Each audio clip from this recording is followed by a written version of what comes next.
Hi guys, welcome back to Kpop Talks. I'm your host Aladdin, and today we're gonna talk about the best Kpop albums of both October and November of 2023.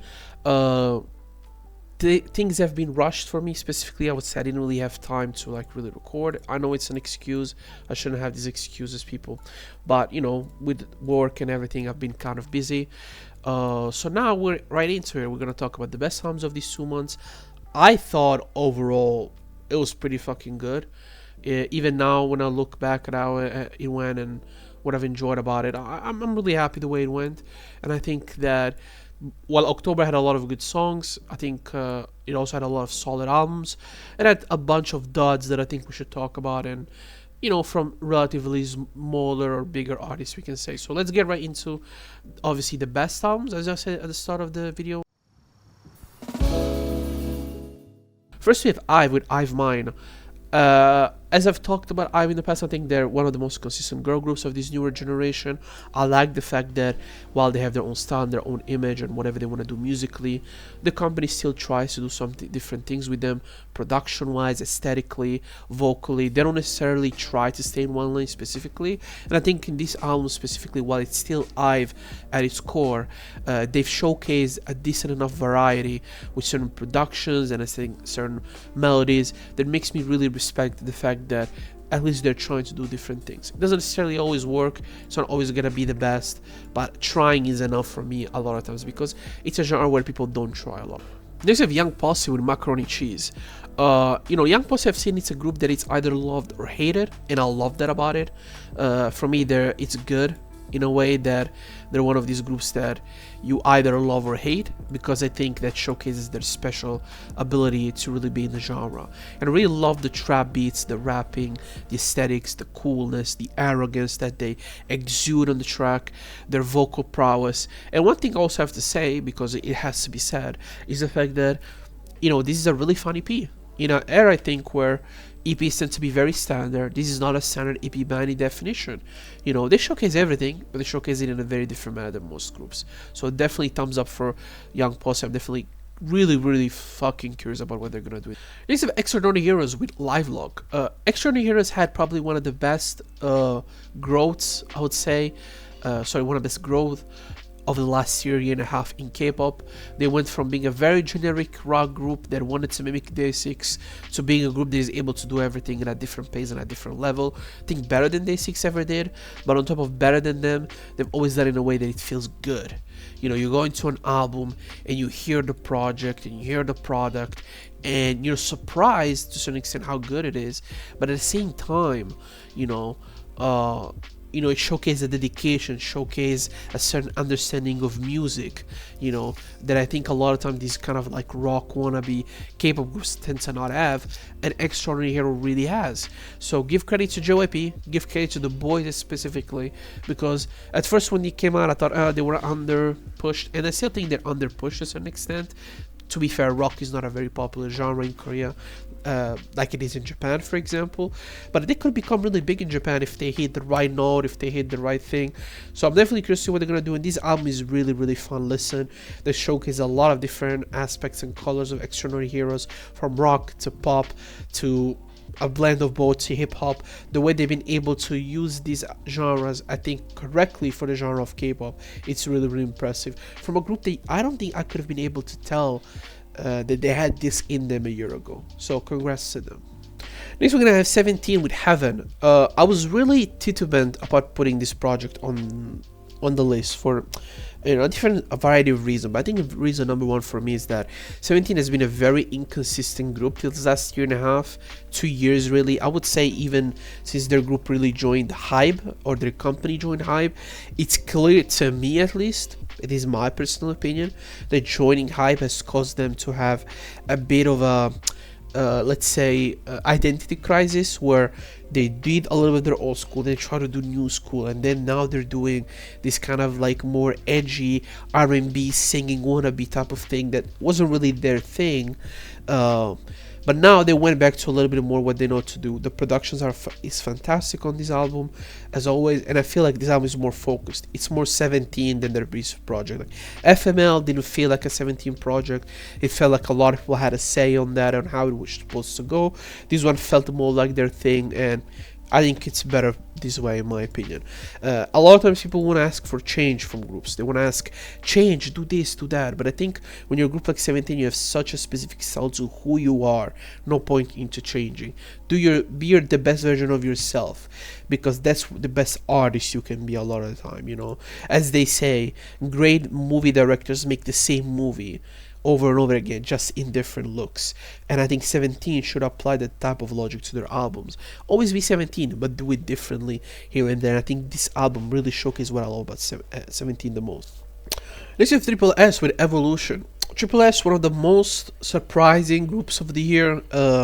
One of the groups that you really, really want to root for, because musically they're so fucking good. And you know, I still don't buy the NFT bullshit that they're going for. I hope eventually they move on from it, but I think one thing that I've grown to respect... Oh, my hair, look at my hair. One thing that I've grown to respect, I would say, is the way the company has run the group, right? Everybody gets a shot, everybody gets something to go at, and it worked for them, I would say. It really worked, and I think... Look at my hair. My hair is terrible, by the way. Whatever. It's a home video, we don't care. And in Evolution, I would say you have everything. You have great pop, you have great R&B, you have great 2000 influences, you have great J-pop influences, great second generation, third generation K-pop influences, great productions. Every song is good, every song is fun, every song is catchy, every song is very well produced, very well engineered. There's a level of thought that it seems like people say, well, it's obvious you expect it from K-pop, but from these younger K-pop groups, you don't really expect that. You know, there's a lot of laziness. So to see a group like Triple S come out and take every aspect of the album seriously, like an XG, for example, it's really, really fresh, I think, and really makes me proud of being a K-pop fan. Next we have Jini with An Iron Hand in a Velvet Glove. Now this was album took me by surprise. Didn't expect this from Jini. Didn't expect this good of a project from an artist that, realistically, you know, she leaves a group, she does her own thing, and she kills it this way. Not only she killed it, the production is fantastic, the vocals are incredibly good, and there's a coherence in aesthetic throughout this project. It's not your short 3-4 K-pop album you tend to hear in the genre. The fact that I can comfortably say that Jini released, okay, a full-fledged, full-length album, okay, as pretty much somebody that started, you know, as a soloist not even that long ago. And yes, it's not a long album, it's not like a 12-song album, but the fact that it's a 5-6 album track and it stands on its own, and every song is 3 minutes, every song has a personality, every song showcases a different element of her as an artist. It's what you really want from K-pop at its best. So I'm happy that Jini did that, and she did it the best way that you can do as a soloist in K-pop, which is really... This is with In the Mood, another great album by Win. As I've said, like, even though she's not my favorite member, she has been releasing the best music, I think. Consistently well produced, understands her strength as an artist, understands what makes her very good, understands what really fits well with her vocals, with her style, with her aesthetic, with her personality. She doesn't try to fake an aspect of her personality, she's not trying to go for hits, and that automatically, I think, makes her a really, really good artist and a consistent.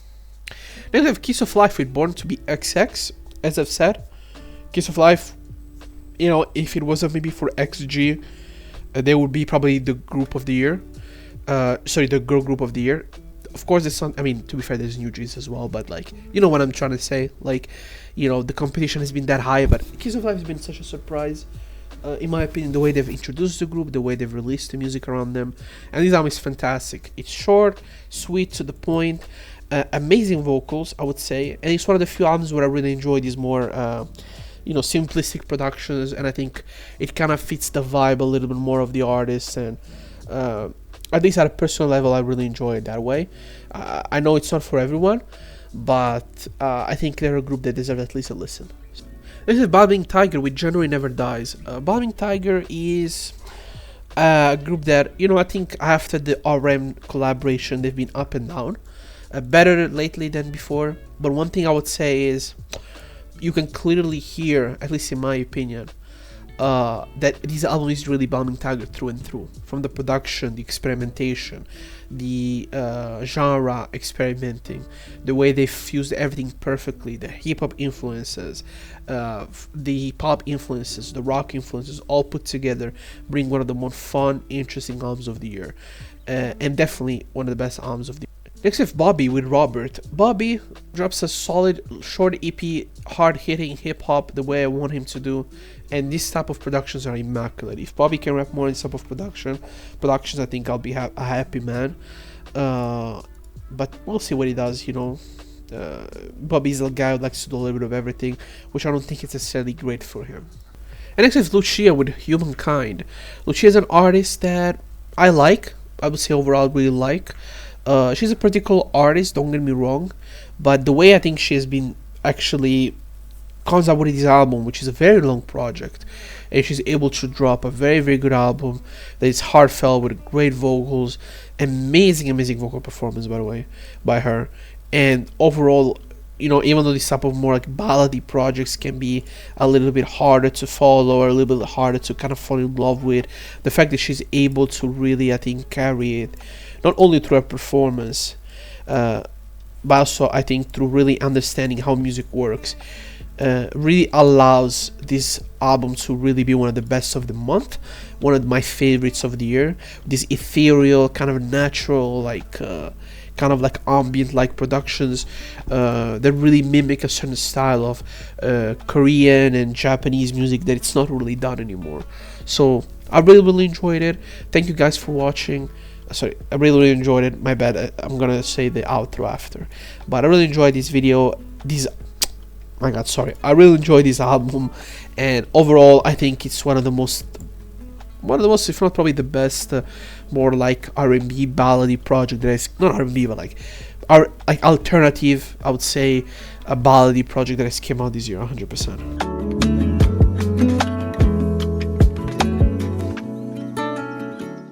And this was it for the best albums of October. As I've said, this month I think there have been a lot of great projects, a lot of different stuff. I'm happy that I see a couple of the newer artists like Kiss of Life, Young Posse, Extraordinary Heroes, Triple S. That means that whatever I'm thinking about the genre this year specifically is true, which is one of the better years. And I'm curious to see what they're gonna do with it. I'm really curious to see what they're gonna do with these groups and when it's gonna go. 1 second, guys. I have to do one thing. Okay, I really enjoyed this one. Thought this one had a lot of things to say, and there was a lot of variety. Even the albums that I didn't necessarily love, as you're gonna see in the next video, are albums that I think have some really at least interesting qualities, but I think they're either executed badly or simply they're not thought in a way that really brought the best out of the artist in question. So thank you for watching. Leave a like, comment, share, and subscribe, and see you next time with a new video, which this week will be full of videos. As we approach the end of the year, we're gonna get obviously the best and worst songs of the year. We're gonna be the West and West album. You're gonna get a video talking about why I think 2023 is one of the best years in the genre. You're gonna get a very compressed December, which will be a busy month for me, but I'll be busy on this channel as well as we go in 2024, where hopefully this channel will even be more busier. Thank you for watching, and see you next time.